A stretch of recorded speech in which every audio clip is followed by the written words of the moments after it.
I'm Matt of LFT Research. So, question I've been asking myself for a long time is, we all know that under night vision, you can see suppressors after enough rounds start to glow.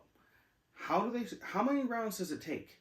Obviously, that's going to be gas, heat, all that other stuff dependent. But I wanted to test it. Not to mention, happy to get my hands on one of these. This is one of the Sandman S's. This is the, what do they call it? The SMS 762 mil. Thought, well, maybe this specialty coating, different color, all that. Maybe this Cerakote is to reduce how much IR illumination reflection you get, whatnot. That's what we're testing here. So, to give you an idea of what we're testing with, we are using this PG25 here that we happen to pick up. Got a couple of these that we're testing. So far, quite impressed. All filming does go through this device. We did start out first filming this at 10 feet. It was auto-gating the ever-living heck out of it. So we ended up backing up to 15 to get a more clean picture. I will say that our methodology is changing based on our testing and what we are finding. So as we go through with this night vision content, stuff's going to change somewhat. In case anyone's asking, this is the Streamlight Pro Tac. This is a Vortex Strike Eagle 1-6, first gen, basically. And this sling here is the Magpul MS4 sling. You may ask, hey, why do I say all that? That's actually really important because you'll start noticing the appearance of these devices and whatnot change under IR. So these definitely don't look the same. If I remember right, this is an Arrow standard receiver. This is a Manticore transformer rail. Then this is a Strike Industries Viper stock, and then this is an old Tegra carbon fiber lower. But we're testing using the PG25 and we're capturing it. Now, we do have two different Sandman Ks here. Now you'll look and see right now, this is from follow-up testing after this first round. Kind of melted a glove onto it. But what we are looking at here is, this one I've had for a lot longer than this other one, and we put a flash higher end cap. Truth is, not really any difference made at all.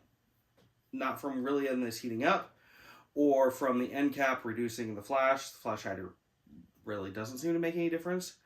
I will say, I can feel this one is definitely heavier. Granted, it's been fired a lot more. So, to give you an idea of the firing schedule, this is a 16-inch barrel. This is a Faxon pencil barrel. And we have the Dead Air Chemo brake here on the end. That is very specific for the testing. Flash hider might give us different results. I'm not sure. But that is with the triple brake, so not the single, but the triple brake. Now, the gas system is not tuned. I keep it so it can run with or without a suppressor, just because some of that stuff. So we will see a lot of pop coming out of the port. And all this testing was done about 22 degrees Fahrenheit. So what we were testing is, how many rounds does it take to start glowing?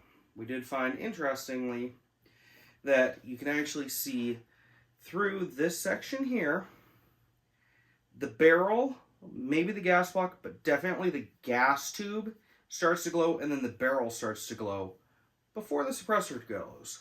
Now, this is a Dead Air Sandman K. We found it interesting that they all start glowing here on the end. So you have a thicker diameter and then a smaller diameter. The glow starts in the smaller diameter. Sandman S, same thing. It starts glowing down here in the smaller diameter at the end. Now the Sandman L, ironically, about 90 rounds. A little bit before 90 rounds, but 90 rounds on average at 22 degrees Fahrenheit, you're going to have your suppressor start to glow. But again, this setup here tells me that your gas tube and barrel also will start to glow before the suppressor. Now, you will find on the Sandman L that the glow kind of appears to start right in the middle of this end section, move towards the end, and then it heat soaks back further into the can. We did try getting some temperatures to get a rough idea. The laser thermometer we had maxed out at 500 degrees Fahrenheit, which was kind of interesting because we measured it as we went down the can. So we'd start at the back of the suppressor and move our way forward.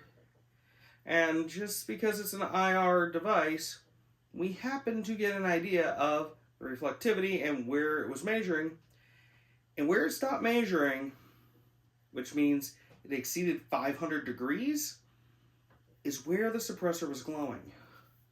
So it appears that with these Dead Air Sandman line, if the temperature of the suppressor exceeds 500 degrees Fahrenheit, it's more than likely going to start glowing. Now, of course, this is the Midwest, so we have lots and lots of wind here. So we get it up, it starts glowing, and not a single time did it take more than 2 minutes before this thing was back down to no longer glowing. So, at least up here, in very cold winter weather, because, hey, we get better time frame for filming, so we don't have to do it at 2 o'clock in the morning and disturb all our neighbors. We can do it at a semi-reasonable time of evening. We were finding that about 2 minutes to get the suppressor cool enough so it was no longer glowing again. We'll have to reapproach this in the summer to see if that changes with the ambient temperature, but in our first conclusions, it looks like you need to exceed 500 degrees on the suppressor. So with 5.56 on a 16-inch barrel, and if you're really doing a lot of round dumps, you're going to exceed that temperature. Well, unfortunately, you're exceeding it at 3 magazines. Now again, if you're not firing quite so fast, it's probably not going to glow as much. The real surprise for us is this sling, how insanely reflective it is of IR. But for safety, obviously, we have our berm and everything else, and we are fixed mounting the gun, as you can see here, with the death grip to make sure that everything is set up 100% safely. Thanks for watching at this point in the video. If you have any comments or thoughts on our testing methodology or anything else that you would like to see tested, please leave it in the comments, because I would love to hear what else you guys in the community are thinking, because honestly, this is a really interesting and fascinating area that I don't believe really gets covered enough. Sure, yeah, you'll see in a video where someone shows that it glows, but do they tell you how much, and how much does weather affect that? I know some cans look to be really not that great for getting off signature. These seem to do pretty darn okay, but that's an interesting question to ask. But then again, this K-can, even with a 16-inch barrel, that's a lot of flash it's giving off. But still interesting to see. Thanks for watching.